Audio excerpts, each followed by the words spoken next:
میرا رب مجھ سے روٹھا ہوا ہے. محترم ناظرین، ہم تھوڑا سا حضرت مولانا مفتی سعید احمد صاحب پالنپوری رحمۃ اللہ علیہ کی حیات اور خدمات پہ مختصر سی معلومات حاصل کریں گے. حضرت مولانا مفتی سعید احمد صاحب پالنپوری کی ولادت 1326 ہجری مطابق 1942 میں ہوئی اور آپ شمالی گجرات کے رہنے والے تھے. آپ کے والد کا نام احمد رکھا تھا، لیکن جب انہوں نے مدرسہ مظاہر علوم سہارنپور میں داخلہ لیا تو اپنے نام کے شروع میں سعید کا اضافہ کر دیا. اس طرح آپ کا پورا نام سعید احمد ہو گیا. آپ نے ابتدائی تعلیم اپنے وطن گجرات ہی میں حاصل کی اور آپ کی بسم اللہ آپ کے والد محترم ہی کے ہاتھ سے ہوئی. ناظرہ اور دینیات وغیرہ کی تعلیم وطن کے مکتب میں حاصل کی. پھر دارالعلوم چھابی چلے گئے اور وہاں فارسی کی ابتدائی تعلیم پڑھی. 6 ماہ تک دارالعلوم چھابی میں رہے. پھر نذیر احمد پالنپوری رحمۃ اللہ علیہ کے مدرسے میں داخل ہوئے اور وہاں عربی درجے کی شرح جامی تک تعلیم حاصل کی. وہاں محمد اکبر پالنپوری اور ہاشم بخاری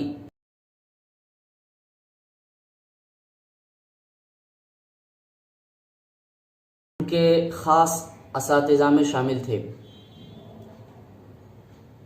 1377 میں مظاہر علوم سہارنپور میں داخلہ لیا. نحو، منطق، فلسفہ کی بیشتر کتابیں وہیں پڑھی. بعد ازاں 1380 ہجری مطابق 1960 میں دارالعلوم دیوبند میں داخلہ لیا اور حدیث اور تفسیر اور فقہ کے علاوہ دیگر کئی فنون کی کتابیں پڑھیں. 1962 میں دور حدیث سے فارغ ہوئے اور سالانہ امتحان میں امتیازی نمرات حاصل کیے.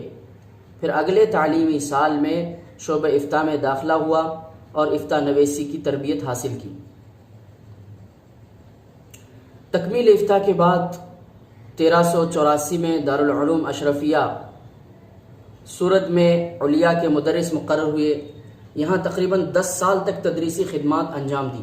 پھر دارالعلوم دیوبند کی مجلس شورا کے معزز رکن حضرت مولانا منظور نعمانی رحمۃ اللہ علیہ کی تجویز پر 1993 ہجری میں دارالعلوم دیوبند کے مسند تدریس کے لیے ان کا انتخاب عمل میں آیا اور 2020 تک تقریباً نصف صدی پر محیط تدریسی خدمات انجام دیتے رہے. دارالعلوم دیوبند میں مختلف علوم و فنون کی کتابیں پڑھانے کے ساتھ برسوں سے ترمذی شریف کا درس اور تحاوی شریف کے اسباق ان سے متعلق رہے. ان کے اسباق بے حد مقبول اور مرتب اور معلومات سے بھرپور ہوتے تھے. طلباء میں عموماً ان کی تقریر نوٹ کر لینے کا رجحان پایا جاتا تھا. ان کی تقریر میں اتنا ٹھہراؤ اور اتنی شفافیت ہوتی ہے کہ لفظ بلفظ انہیں نوٹ کر لینے میں کسی طرح کی دشواری پیش نہیں آتی. دارالعلوم کے شیخ الحدیث اور صدر المدرسین حضرت مولانا نصیر احمد خان صاحب رحمۃ اللہ علیہ کی علالت کے بعد 1419 ہجری مطابق 2008 سے بخاری شریف جلد اول کا درس بھی ان سے متعلق کر دیا گیا. آپ بوقت انتقال دارالعلوم کے شیخ الحدیث اور صدر المدرسین کے عہدے پر فائز تھے. اوقات کی پابندی اور کاموں میں انہماک، دین میں تصلب ان کے اہم قابل تقلید اوصاف ہیں. حضرت مولانا مفتی سعید احمد صاحب پالنپوری رحمۃ اللہ علیہ کا مزاج شروع ہی سے فقہی رہا اور فقہ اور فتاوی میں امامت کا درجہ رکھنے والے دارالعلوم دیوبند جیسے ادارے سے تکمیل افتاء کے بعد ان کے فقہی ذوق میں اور بھی 4 چاند لگ گئے. ترمذی شریف کے درس کے دوران میں بڑی خوبی اور اعتماد کے ساتھ فقہی باریکیوں کے طرف اشارہ کرتے تھے. فقہی سیمیناروں میں ان کی رائے کو بڑی اہمیت دی جاتی تھی اور ان کے مقالات کو بڑی قدر کی نگاہوں سے دیکھا جاتا تھا. حضرت مولانا اشرف علی تھانوی رحمۃ اللہ علیہ کے مجموعہ فتاوی امداد الفتاوی پر حاشیہ بھی لکھا ہے. نیز ان کی فقہی مہارت اور رائے قائم کرنے میں حد درجے حزم و احتیاط ہی کی وجہ سے دارالفتاء دارالعلوم دیوبند کے خصوصی پنچ میں ان کا نام نمایاں طور پر شامل ہوا. انہوں نے درس و تدریس کے ساتھ تصنیف و تالیف میں بھی گراں قدر خدمات انجام دی. ان کی بہت سی کتابیں دارالعلوم سمیت مختلف دینی مدارس میں شامل نصاب ہیں. آج 19 مئی 2020 مطابق 25 رمضان 1441 ہجری کو منگل کے روز بوقت صبح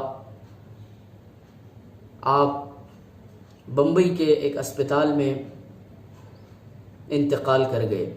انا للہ و انا الیہ راجعون.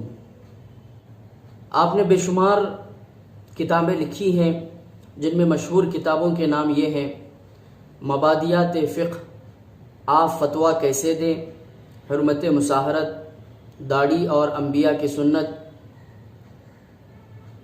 حاشیہ امداد الفتاوی، کیا مقتدی پر فاتحہ واجب ہے، تصحیح ادلہ کاملہ، مشاہیر محدثین و فقہا، تفسیر ہدایت القرآن، رحمت اللہ الواسعہ، یہ حجت اللہ البالغہ کی شرح ہے. آسان نحو 2 جز، آسان صرف 2 حصے، آسان منطق، مبادی الفلسفہ عربی میں، معین الفلسفہ، العون الکبیر، یہ حضرت شاہ ولی اللہ محدث دہلوی رحمۃ اللہ علیہ کی کتاب الفوز الکبیر کی مفصل عربی شرح ہے. فیض المنعم شرح مقدمہ صحیح مسلم، مفتاح التہذیب شرح تہذیب المنطق، تحفۃ الدرر شرح نخبۃ الفکر، حیات امام ابو داود رحمہ اللہ، حیات امام طحاوی رحمہ اللہ، اسلام تغیر پذیر دنیا میں، تہذیب کی اردو شرح.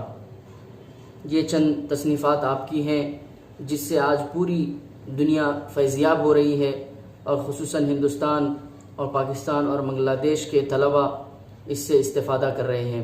اللہ تعالی حضرت کو بہترین اجر جزیل نصیب فرمائے، آپ کے درجات کو بلند فرمائے، اور جنت الفردوس میں اعلیٰ مقام نصیب فرمائے.